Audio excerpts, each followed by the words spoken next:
YS Jagan Vijayawada పర్యటనలో ఒక ఆసక్తికర సన్నివేశం చోటు చేసుకుంది. వల్లభనేని వంశీని పరామర్శించి గాంధీనగర్ జిల్లా జైలు నుంచి తిరిగి తాడేపల్లి బయలుదేరుతున్న సమయంలో ఒక వ్యక్తి తన కుమార్తెను తీసుకుని జగన్ ను కలిసేందుకు వచ్చారు. అప్పటికే అక్కడ పెద్ద ఎత్తున కార్యకర్తలు, అభిమానులు ఉండడంతో ఆ రద్దీలో కలవరేకున్న చిన్నారి ఒక్కసారిగా ఇచ్చింది. దీనిని గమనించిన జగన్ తన కాన్వాయ్ ఆపి ఆ చిన్నారిని దగ్గరకు తీసుకుని ముద్దాడారు. తనతో సెల్ఫీ దిగారు. దీంతో ఆ చిన్నారి ఆనందానికి హద్దులేదు. తిరిగి జగన్ ను ముద్దాడింది.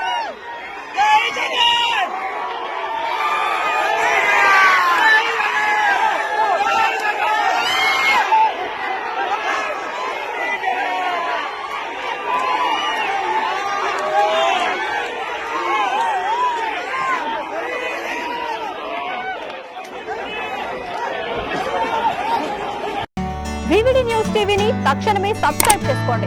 నోటిఫికేషన్ కోసం బెల్ ఐకాన్ క్లిక్ చేయండి. మరిన్ని అప్డేట్స్ కోసం ప్రతి ఒక్క కుటుంబానికి ఉచిత ప్రకటనలు వచ్చే విధంగా మీకోసం మీ ముందుకు వివిడి న్యూస్ టీవీని ఏపీ ఫైబర్ నందు 99వ ఛానల్ మరియు యూట్యూబ్ నందు వీక్షించెదరు.